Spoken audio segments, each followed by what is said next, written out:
Hey, Blaze at the Otaku Empire here. Anime protagonists are normally very loved, typically more than the antagonist or antagonists of a particular story. Even with this, a great antagonist can sometimes shine brighter than the story's main protagonist, whether it's because of their backstory, charisma, design, or even their motivation. Today I want to talk about 3 of my favorite antagonists in anime, ones that truly stood above the rest when compared to others within various different anime that I've seen. I'd like to preface this by saying this is just my opinion, so if you see an antagonist that you love not within the top 3, it's not that I think they're bad, it's just I didn't find them as good, or maybe I just didn't know about them. With introductions out the way, let's begin. What makes an antagonist a good antagonist? I believe there are some qualities and elements that must be met in order for an antagonist to be noticeable and likable, which ultimately helps out a story in the long run. As for the qualities and elements for a good antagonist, I would say they need to have a good backstory that leads up to a good reason and or motivation for whatever opposing plan or idea they present against the protagonist. This normally helps to establish a connection to the character and make you care more about their success or failure, potentially humanizing them as well.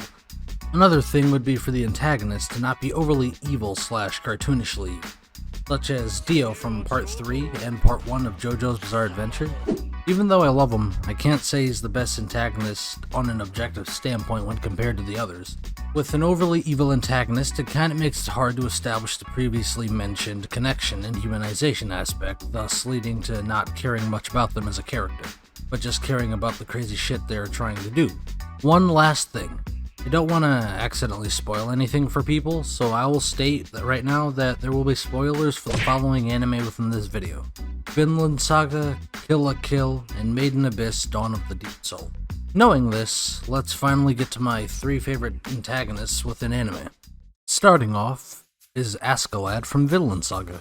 Askeladd was an interesting and grounded character. He wasn't overly evil. He had a goal that was more human in the environment he had grown up in. He had a great deal amount of leadership and charisma. His interactions with the various characters around him, such as Bjorn, Canute, and Thorfinn, was great to see and gave glimpses into his psyche while also making him seem more emotional, especially during key moments, such as when he had declared Bjorn to have been his only friend.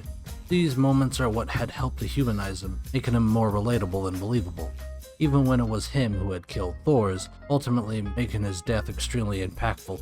While Askeladd was grounded in reality as a character, both figuratively and in his environment, in contrast, Satsuki Kiryuin came into the story of Kill la Kill with nothing shy of something over the top, both literally and figuratively. She is the absolute display of a fearless attitude, willing to do whatever it takes to fulfill her ambitions, which she makes sure you know without fail. Every time she was on screen, she demanded attention and drew me in with her charisma alone, not to mention her powerful speeches and physical prowess in battle. She talks a big game, and actually puts her efforts into fulfilling that game, complete with what I personally believe to be an excellent character design, even without her Kamui Junketsu active. While she ends up becoming more of an ally at the end of Kill la Kill after being revealed to be Ryuko's sister, for the time that she was the antagonist, I really loved how she wore her personality right on her sleeve without shame. Mystery and wonder is such a wonderful thing that we humans have within us. It allows us to do many things, including to look for the truths and answers to mysterious questions within our world. But what if we maintain that curiosity and wonder, but remove the humanity out of it? I introduce Bone-Druid from Made in Abyss: Dawn of the Deep Soul. Bone-Druid is an interesting and mysterious figure, appearing within the 3rd movie of Made in Abyss. A man far gone into science and the mysteries of the abyss, doing whatever he saw fit, unraveling his curiosities. At first, watching the movie, I had thought him to be purely evil. He had done countless experiments on people, even going as far as to willingly use children as test subjects for other experiments, and had also turned Pushka into a cartridge. Despite this, after a rewatch and some thinking, I'd come to appreciate him more and why he does what he does. While I don't at all condone what he had done, I understand his reason for removing his humanity and going so far into unraveling the Abyss's mysteries. He wasn't purely evil at heart. He really did care for the children he would experiment on using the Abyss, which resulted in barely conscious yet sad blobs such as Mitty. He went as far as to remember each one of their names as well as their dreams beforehand, really showing his care for who they were, probably believing that their sacrifice would be in help of searching for the Abyss's answers This is the key component of why Bonedrude is in my top 3 antagonists within anime. It made me think for a bit, who he was and why he was doing it. When it comes to anime, I don't try to think all too hard about what I'm watching, as I want to enjoy and just have fun with it. The exception of Attack on Titan, which I really enjoy thinking about. But with Bonedrude, I enjoyed thinking about his motivations and personality. He wasn't entirely malicious, but also was completely heartless with his experiments. This made his death at the end of the movie feel a bit sadder on second viewing, despite technically him still being alive due to the Zoaholic artifact splitting his consciousness within different bodies and all that.